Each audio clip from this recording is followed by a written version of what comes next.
لا صلاۃ لمن لا یقرأ بفاتحۃ الکتاب، اس کی نماز نہیں ہوتی جو سورۃ الفاتحہ نہ پڑھے۔ اگر نمازی نو مسلم ہو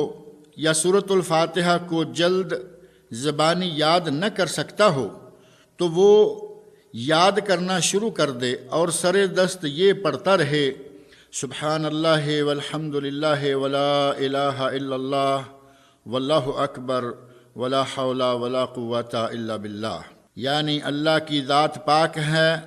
اور ہر قسم کی تعریفیں اسی کے لیے سزاوار ہیں، اور اللہ کے سوا کوئی معبود برحق نہیں ہے، اور مجھ میں نیکی کرنے کی طاقت اور برائی سے بچنے کی قوت صرف اللہ تعالیٰ کی عطا کردہ ہے۔ نماز سری یعنی بلا آواز قرأت والی ہو یا جہری یعنی بلند آواز سے قرأت والی، ہر نمازی کے لیے ہی ہر نماز میں سورۃ الفاتحہ کی قرأت کرنا اور اس کا پڑھنا واجب ہے، اور کوئی نمازی جب سورۃ الفاتحہ کی قرأت سے فارغ ہو جائے تو آمین کہے، اور آمین بلند آواز سے اور آواز کو ذرا لمبا کھینچ کر کہنا چاہیے۔ جب سورۃ الفاتحہ کی قرأت سے فارغ ہوں تو اس کے بعد قرآن کی کوئی دوسری لمبی یا چھوٹی سورت بھی پڑھیں۔ نماز کے دوران شیطانی وسوسوں کا دفاع کریں، اور وہ نماز سے دھیان ہٹانے کے لیے جو کوششیں کرتا ہے ان کا دفعیہ کرنے میں کوشاں رہیں، اور اگر اس کا وسوسہ و تشویش زیادہ شدت اختیار کر جائے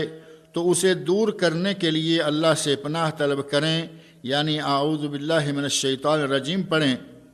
اور بائیں طرف 3 مرتبہ ایسے تھوکیں کہ منہ کی ہوا کے ساتھ ہی معمولی سا لعاب دہن بھی اس میں شامل ہو۔ جب کسی صورت یا کسی صورت کی بعض آیتوں کی قرأت سے فارغ ہو جائے تو نمازی چھوٹا سا سکتہ یعنی خاموشی اختیار کرے، جو اس قدر ہو کہ جس میں چند لمحے سانس ہموار و درست کی جا سکے، اور اس سکتے یا خاموشی کا فائدہ یہ ہے کہ اس سے سانسیں ہموار کرنے کے علاوہ قرأت اور تکبیر رکوع میں فصل و علیحدگی کی جا سکے گی۔ نماز میں دوران قیام یہ دوسرا سکتہ بھی نبی اکرم صلی اللہ علیہ وسلم سے ثابت ہے۔ پہلا سکتہ تو تکبیر تحریمہ کے بعد ہے تاکہ اس کے دوران ثناء و دعائے افتتاح پڑھی جا سکے، اور یہ دوسرا سکتہ اس لیے ہے کہ قرأت اور تکبیر رکوع کے درمیان فصل یا علیحدگی کی جا سکے۔ البتہ سورۃ الفاتحہ کی قرأت اور کسی دوسری سورت کی تلاوت کے مابین والا سکتہ صحیح احادیث سے ثابت نہیں ہے۔ اب آپ تکبیر کہنے کے لیے اللہ اکبر کہیں، اور تکبیر اس صیغہ یعنی اللہ اکبر کے سوا کسی دوسرے صیغے سے کہنا کفایت نہیں کرتا، اور یہ تکبیر کھڑے ہو کر کہنی چاہیے، کیونکہ نبی اکرم صلی اللہ علیہ وسلم کا ارشاد گرامی ہے، کبر قائما، کھڑے ہو کر تکبیر کہو۔ اور اگر کوئی نمازی کھڑے ہو کر نماز ادا کرنے کی طاقت نہ رکھتا ہو تو اپنے حسب حال بیٹھ کر یا لیٹ کر نماز ادا کر لے، تکبیر کی ادائیگی میں جزم و اختصار سے کام لے، اس کی طبعی آواز اور اس کے طول سے اسے لمبا نہ کھینچے۔ اگر کوئی امام ہو تو وہ اتنی بلند آواز سے تکبیر کہے کہ اس کے پیچھے والے مقتدی تکبیر کی آواز سن لیں، اور اگر کوئی نمازی خود مقتدی یا اکیلا ہی ہو تو پھر وہ صرف زبان سے تکبیر کے الفاظ ادا کرے۔ اس میں صحیح تر دلائل کی روح سے یہ شرط بھی نہیں کہ تکبیر کے الفاظ آپ خود سن سکیں، لیکن تکبیر کے الفاظ کی ادائیگی کے لیے زبان کو ہلانا از بس ضروری ہے، یعنی محض دل کی ادائیگی کو تکبیر شمار نہیں کیا جائے گا۔ پھر نمازی تکبیر تحریمہ کہنے کے ساتھ ہی اپنے دونوں ہاتھوں کو اٹھائے۔ رفع الیدین کی ایک شکل تو یہ ہے، جبکہ اس کی دوسری صورت صحیح احادیث میں یہ بھی وارد ہوئی ہے کہ تکبیر تحریمہ سے متصل پہلے یا اس کے متصل بعد رفع الیدین کریں۔ رفع الیدین کا طریقہ یہ ہے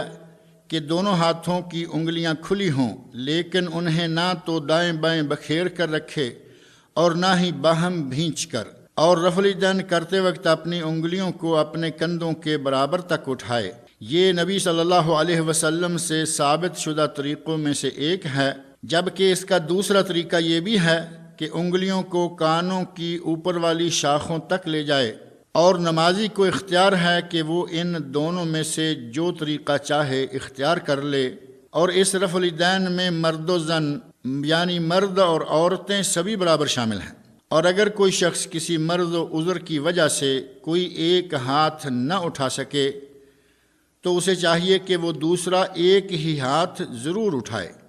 تاکہ ممکن حد تک تو سنت رسول صلی اللہ علیہ وسلم پر عمل پیرا ہو جائے۔ تکبیر تحریمہ اور رفع الیدین کے بعد نمازی اپنے دونوں ہاتھوں کو کہاں باندھے؟ اس کا جواب یہ ہے کہ وہ اپنے دونوں ہاتھوں کو سینے پر باندھ لے اور دائیں ہاتھ کو بائیں کے اوپر رکھے، اور صحیح احادیث شریفہ میں وارد ہاتھ باندھنے کے دو طریقوں میں سے ایک تو یہ ہے کہ اپنے دائیں کو بائیں ہاتھ کی پشت اور گٹ اور کلائی پر رکھے، اور اس کا دوسرا طریقہ یہ ہے کہ دائیں ہاتھ سے بائیں ہاتھ کو پکڑ لے۔ اگر کوئی کسی وقت ایک طریقہ اختیار کر لے اور کبھی دوسرا تو اس نے مکمل سنت کو پا لیا۔ اور دونوں ہاتھوں کو باندھنا سینے پر ہی ہوگا، نہ کہ ناف پر، اور نہ ناف سے نیچے اور سینے سے اوپر بھی نہیں۔ اور بعض ائمہ کرام نے اس انداز کو اختیار کیا ہے کہ اپنے دونوں ہاتھوں کو اپنے دونوں پستانوں کے درمیان باندھ لے۔ نماز میں اختصار جائز نہیں، اور اختصار کے بارے میں کہا گیا ہے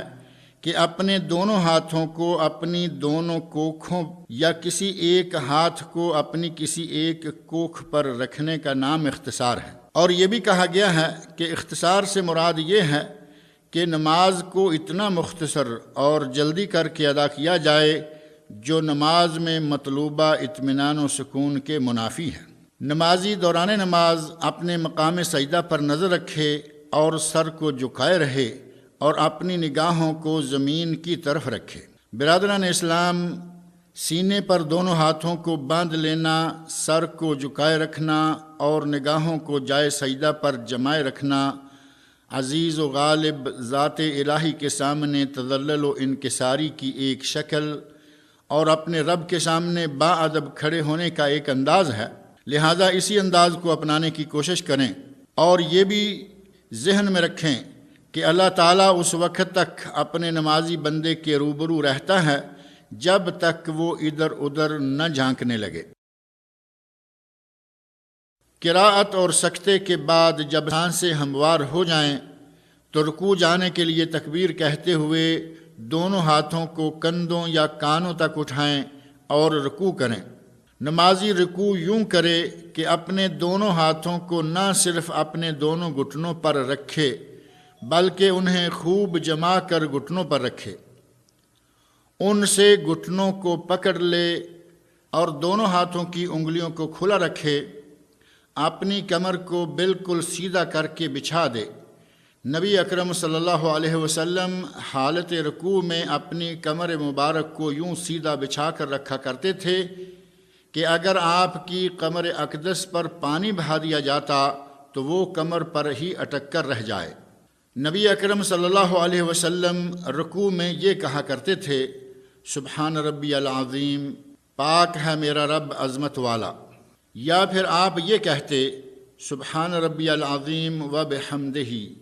پاک ہے میرا رب اپنی عظمت اور اپنی تعریفوں کے ساتھ۔ اور یہ دونوں تسبیحات ہی صحیح اور ثابت ہیں۔ ان تسبیحات کے ساتھ ہی نمازی ان الفاظ کا اضافہ بھی کر سکتا ہے، سبوح قدوس رب الملائکۃ والروح، بہت پاکیزگی والا، بہت مقدس ہے فرشتوں اور روح کا رب۔ نبی اکرم صلی اللہ علیہ وسلم سے یہ بھی ثابت ہے کہ آپ اپنے رکوع میں یہ بھی کہا کرتے تھے، سبحانک اللہم و بحمدک اللہم اغفر لی، پاک ہے تو اے اللہ، اے ہمارے رب، اپنی تعریفوں کے ساتھ اے اللہ مجھے بخش دے۔ نبی اکرم صلی اللہ علیہ وسلم رکوع اور سجدوں میں قرآن کریم کی تلاوت کرنے سے منع فرمایا کرتے تھے۔ جب رکوع کی تسبیحات و اذکار سے فارغ ہو جائے تو نمازی دونوں ہاتھوں کو اٹھاتے یعنی رفع یدین کرتے ہوئے اپنا سر بھی اٹھائے اور وہ زبان سے یہ کہہ رہا ہو جب کہ وہ امام یا منفرد و اکیلا ہو، سمع اللہ لمن حمدہ، اللہ نے اس کی سن لی جس نے اس کی ہم